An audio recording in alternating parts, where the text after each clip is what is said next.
حضرت بلال نے اذان نہ دی اور سورج نہ نکلا، کیا اس میں کوئی حقیقت ہے؟ یہ اتنا بڑا جھوٹ ہے کہ مفتی اکمل صاحب نے کیو ٹی وی کے اوپر خود آ کے انکار کر دیا اس جھوٹ کا. انہوں نے کہا یہ کہانی ہے، وہ قوالی کی وجہ سے مشہور ہوگی کہ حضرت بلال اذان نہیں دیں گے تو سورج نہیں نکلے گا. اندازہ کریں آپ، یعنی اتنا بڑا جھوٹ، جبکہ ہمیں بخاری مسلم میں بالکل الٹ ملتا ہے اس کے. بخاری مسلم دونوں میں حدیث ہے، مسلم میں ذرا تفصیل کے ساتھ ہے، بخاری میں اس کا کچھ حصہ ہے. مسلم میں یہ ہے کہ نبی علیہ السلام ایک سفر کے دوران صحابہ کرام سے مشورہ کیا تو اکثریت کی رائے یہ تھی کہ رات کو آرام کرتے ہیں، فجر کے وقت نماز کے لیے اٹھ جائیں گے. نبی علیہ السلام کی خواہش یہ تھی کہ یہ سفر ہے، ہو سکتا ہے رات کو ہم سوئیں اور آنکھ نہ کھلے. اس زمانے میں کوئی الارم یا اس طرح کی چیزیں تو نہیں ہوتی تھی، تو نماز پڑھ کے ہی سوئیں.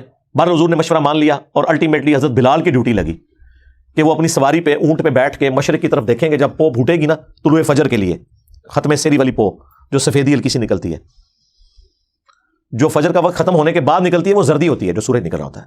ایک فجر کا وقت داخل ہوتے وقت ہلکی سی سفیدی پھوٹتی ہے مشرق کی طرف، جسے صبح صادق کہتے ہیں، جبکہ وہ بالکل وائٹ اور بلیک ڈورا جو ہے وہ ممتاز ہو جاتا ہے. اس سے پہلے جو ہلکی سفیدی ہے اسے صبح کاذب کہتے ہیں، جھوٹی صبح، وہ صبح نہیں ہوتی. پھر وہ صبح صادق آتی ہے جسے ہم طلوع فجر کہتے ہیں یا ختم سحری. تو آگاہ کر دیں گے. لیکن اللہ کا کرنا کیا ہوا کہ حضرت بلال تھوڑی دیر تو وہ مطلب دیکھتے رہے، پھر انہیں بھی اونگ آنا شروع ہوگی اور وہ بھی سو گئے. مسلم شریف کے الفاظ ہیں سورج اتنا بلند ہوا تو نبی علیہ السلام کی آنکھ کھلی. پھر باقی لوگ کھڑے ہوئے اٹھ کے.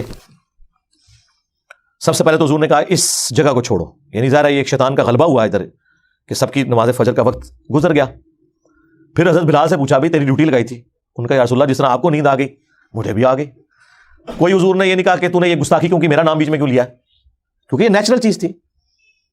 بعض حضور نے کہا یہاں سے اپنا سامان اٹھاؤ، پھر کسی اور جگہ پڑاؤ کیا. حضرت بلال سے کہا کہ اذان دو. ویسے آپ ہوتے تو کہتے بلال تے آج اون تو کچھ عرصہ تو چھٹی کرنا، تو جڑا کام پایا ہے نا سارا دن نماز خراب کیتی ہے. نہیں، حضرت بلال سے اذان دلوائی اور پھر آپ نے، سورج اتنا بلند تھا، آپ نے فجر کی نماز جماعت سے پڑھائی. اور پھر آپ نے فرمایا کہ اگر کوئی شخص سویا رہ جائے یا بھول جائے تو جیسے ہی اس کی آنکھ کھلے اس کے لیے نماز کا وقت وہی ہے. اور پھر آپ نے قرآن کی آیت تلاوت کی، وَأَقِمِ الصَّلَاةَ لِذِكْرِي، اور میری یاد کے لیے نماز کو قائم رکھنا. یہ جو آخری حصہ ہے نا کہ کوئی بھول جائے یا سویا رہ جائے، جب یاد آ جائے نماز پڑھ لے اور پھر حضور کا وہ آیت تلاوت کرنا، یہ حصہ بخاری میں بھی ہے. لیکن مسلم میں پورا واقعہ لکھا ہوا ہے. اس واقعے سے کتنے مدنی پھول ملتے ہیں. ایک تو علم الغیب والا عقیدہ آپ کا کلیئر ہو گیا کہ نبی الاسلام بھی سوئے رہ گئے، آپ کو نہیں پتا چلا، ورنہ آپ نے جان بوجھ کے تو نماز نہیں قضا کرنی تھی.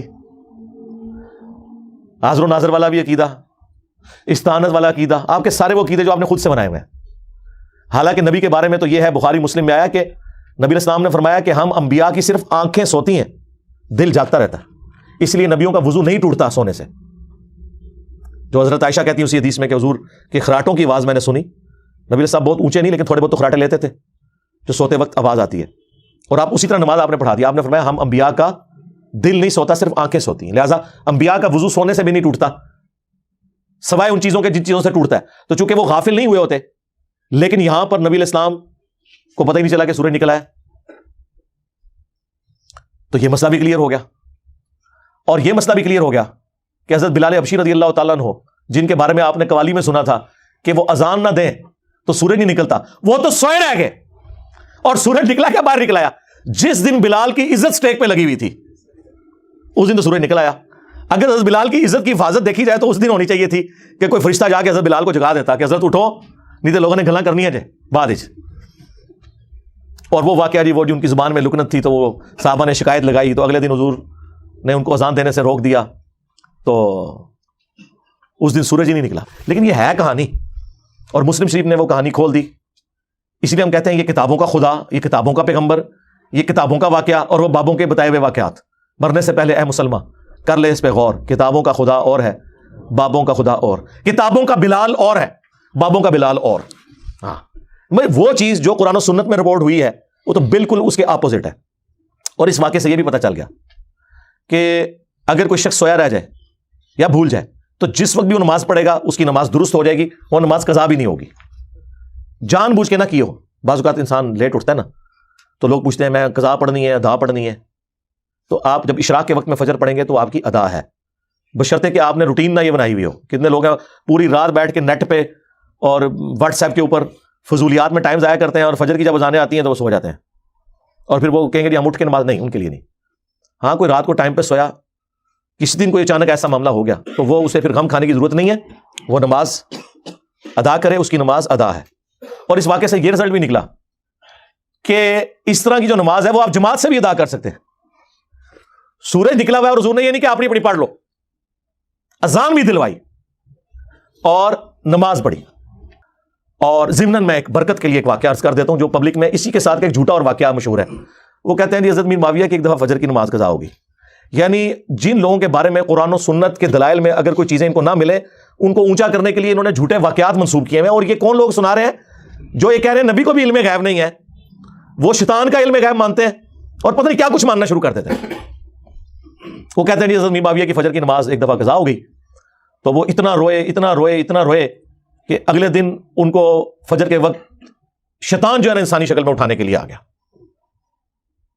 اچھا جی، شیطان اٹھانے کے لیے آ گیا، کیوں؟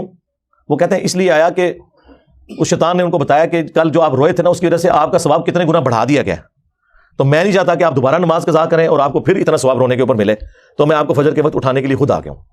اندازہ کریں آپ یار، یعنی یہ لوگ کس طرح کے جھوٹے واقعات بیان کرتے ہیں۔ یہ جو ثواب اور عذاب کا معاملہ ہے یہ اللہ اور فرشتوں کے درمیان راز ہے، اس کا شیطان سے کوئی لینا دینا نہیں ہے۔ آپ شیطان کا علم غیب مانے ہوئے ہیں مامو جی کو بڑھانے کے لیے، ظاہر ہے۔ دوسری طرف کہتے ہیں نبی کو نہیں پتا، یعنی شیطان نے یاری لگائی ہوئی ہے فرشتوں کے ساتھ کہ تو خبر لیک کرنی ہے تو میں پھر کل جگاواں گا، کس نو میں جگانا ہے۔ اللاجیکل جھوٹی باتیں، ان کا کوئی دین سے لینا دینا نہیں ہے، یہ اللہ اور بندے کا معاملہ ہے۔ پھر تو بڑا اچھا طریقہ مطلب پتا چل گیا کہ ایک بندہ اگر نہیں اٹھتا تو وہ پھر یہ انتظار کیا کرے کہ مجھے شیطان ہی آپ اٹھائے گا آ کے، ورنہ میں روزانہ زیادہ جو ہے حضرت میر معاویہ کی سنت پہ، کیونکہ آپ تو کہتے ہیں کہ صحابہ جو ہے وہ ستاروں کی مانند ہے، جس کی بھی پیروی کرو کامیاب ہو جاؤ گے، تو پھر پیروی کریں، آپ روزانہ نماز قضا کریں، روئیں اور زیادہ نمازوں کا ثواب کمائیں۔ پھر تو ہم پوری ایکویشن لگا کے کورالٹیز بنا کے پوری ایکویشنز بنائیں گے۔ یہ کیوں آپ لوگوں کو جھوٹے واقعات سنا کے اور اس شخص کا گرویدہ کرنے کی کوشش کرتے ہیں کہ جو خلفائے راشدین کے ساتھ اور خصوصاً چوتھے خلیفہ مولا علی بن ابی طالب رضی اللہ تعالیٰ عنہ علیہ السلام کے ساتھ جنگ کر چکا ہے۔ صحابی ہونے کا احترام اپنی جگہ، وہ سب کچھ ہم رضی اللہ عنہ بھی کہتے ہیں، لیکن اس طرح آپ کسی کو اونچا کرنے کے لیے اس طرح کے جھوٹے واقعات تو منسوب نہ کریں۔ تو چاہے حضرت بلال کی شان کو بڑھانے کے لیے کوئی واقعہ جھوٹا منسوب کرے، خواہ حضرت میر معاویہ رضی اللہ تعالیٰ کے حوالے سے کوئی جھوٹا واقعہ منسوب کرے، غلط ہے۔ اسی طریقے سے حضرت علی کے بارے میں بھی ایک واقعہ ہے، لیکن اس حدیث کے بارے میں محدثین کے ہاں اختلاف پایا جاتا ہے۔ اس حدیث کو امام طبرانی صحیح سمجھتے ہیں، اپنی موجم کے اندر اس حدیث کو لے کے بھی آئے جو حضرت علی رضی اللہ تعالیٰ کی گود میں نبی الاسلام سر مبارک رکھ کے سوئے ہوئے تھے اور حضرت علی کی نماز چھوٹ گئی اور وہ رونا شروع کر دیا انہوں نے، تو کہتے ہیں سورج واپس نکل آیا۔ یہ روایت اپنی سند کے اعتبار سے اکثر محدثین نے اسے ریجیکٹ کیا، اس وجہ سے نہیں کہ وہ حضرت علی سے کو بغض رکھتے تھے، یہ اللاجیکل بات ہے، اللاجیکل بھی درست نہیں ہے۔ یہ ہو ہی نہیں سکتا کہ نبی الاسلام تو نماز پڑھ کے سوئے اور حضرت علی نے نماز نہ پڑھی ہوئی ہو۔ حضرت علی تو ساری نمازیں حضور کے پیچھے ہی پڑھتے تھے، یہ ایسا ہو نہیں سکتا، یہ لاجیکلی کوئی درست نہیں ہے۔ لیکن اگر کوئی اسے صحیح بھی مان لیتا ہے تو سورج کا رک جانا اتنا تو احادیث میں ثابت ہے۔ بخاری مسلم میں آیا کہ جوشوا جو حضرت موسیٰ کے خلیفہ اول بنے تھے، ہارون علیہ السلام تو زندگی میں فوت ہو گئے ان کے، یوشع ابن نون جنہیں جوشوا کہا جاتا ہے، ان کی جنگ تھی بت پرستوں کے ساتھ، مشرکین کے ساتھ، اور ہفتے کا دن شروع ہونے والا تھا، یعنی جمعے کی مغرب کا وقت قریب آ گیا تھا، اور ہفتے کے دن یہودی جنگ نہیں لڑ سکتے تھے، ان کے لیے وہ حرمت کا دن تھا۔